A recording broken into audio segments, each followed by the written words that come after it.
Selanjutnya di sini saya akan memaparkan menganalisis contoh-contoh penerapan strategi perang yang diadopsi ke dalam strategi bisnis suatu usaha.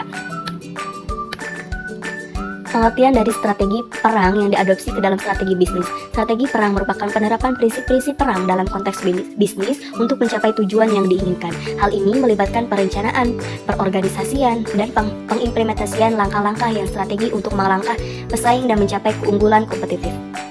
Dengan studi kasus, pada awal abad ke-5, Sun Tzu, seorang ahli strategi militer Tiongkok, menulis buku terkenalnya Seni Perang.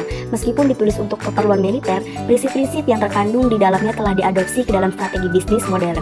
Contoh nyata penerapan prinsip Sun Tzu dapat ditemukan dalam perusahaan teknologi Apple di bawah kepemimpinan pendiri Steve Jobs Apple. Penerapan strategi penyerangan tak terduga yang ditekankan oleh Sun Tzu. Sebagai contoh, ketika Apple meluncurkan produk-produk baru, perusahaan tersebut seringkali memilih waktu yang tepat dan mengungkapkan produk tersebut secara mendadak, mengejutkan pesaing-pesaingnya dan mendominasikan perhatian pasar. Selanjutnya ada faktor internal strategi perang yang diadopsi ke dalam strategi bisnis.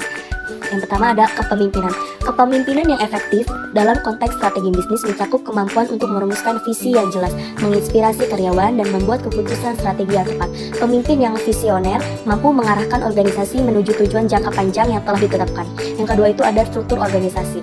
Struktur organisasi yang sesuai dengan strategi bisnis membantu memfasilitasi koordinasi, komunikasi, dan pengembalian keputusan yang efisien. Struktur yang fleksibel memungkinkan perusahaan untuk menyesuaikan diri dengan perubahan pasar dan teknologi dengan cepat.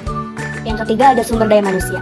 Sumber daya manusia yang berkualitas dan berkomitmen merupakan aset penting dalam menjalankan strategi bisnis. Proses perekrutan, pelatihan, dan pengembangan karyawan harus didukung untuk memastikan bahwa perusahaan memiliki tim yang kompeten untuk mencapai tujuan strateginya. Yang keempat ada budaya perusahaan.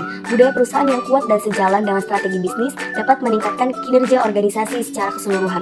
Budaya yang mempromosikan kolaborasi, inovasi, dan orientasi pada pelanggan dapat membantu perusahaan membedakan dirinya dari pesaing dan menciptakan nilai tambah bagi pemangku kepentingan.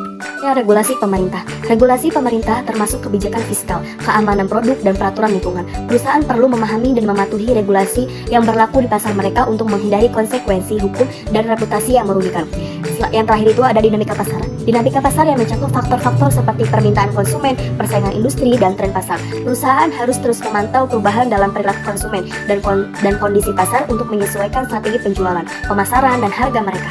Kesimpulannya, dalam mempelajari contoh-contoh penerapan strategi perang dalam strategi bisnis, dapat disimpulkan bahwa pemahaman yang mendalam tentang kekuatan dan kelemahan perusahaan, serta analisis yang cermat terhadap kondisi pasar dan pesaing, sangat penting untuk mengembangkan strategi yang efektif. Selain itu, fleksibilitas dan kemampuan untuk beradaptasi terhadap perubahan lingkungan merupakan faktor kunci dalam menjaga daya saing dan berkelangsungan usaha.